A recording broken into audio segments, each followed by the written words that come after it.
I had a centre forward called Benjani who I took from France, and I think for 14 games he hadn't scored a goal.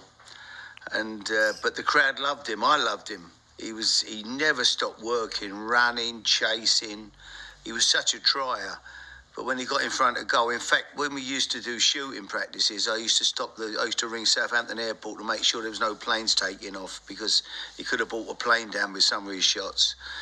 So, but in the end, suddenly I get a phone call from Sven-Göran Eriksson at Man City, and Man City wanted to buy him. He'd done well for me in the end. He scored the goal at Wigan that kept us up that year, and I think that was the only goal he got that season, which wasn't great for a striker.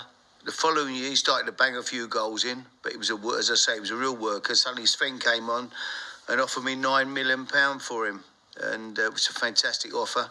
Benji didn't want to go. I wanted to sell him. I thought it was certainly over the price that he was really worth.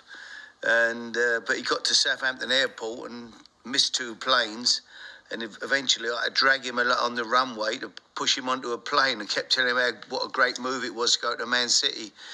He got here, I think, about 11 o'clock at night. They rushed him. It was transfer deadline night. They rushed him to the stadium. Somehow, don't ask me how, they got the paperwork through, and I was sitting there praying at the other end that it would go through, as much as I loved him as a boy. And as I say, somehow they managed to beat the deadline, and he signed for Man City. I don't think he wasn't a great success at Man City, really. I think he did okay, Benji, but I don't think he quite lived up to the £9 million price tag.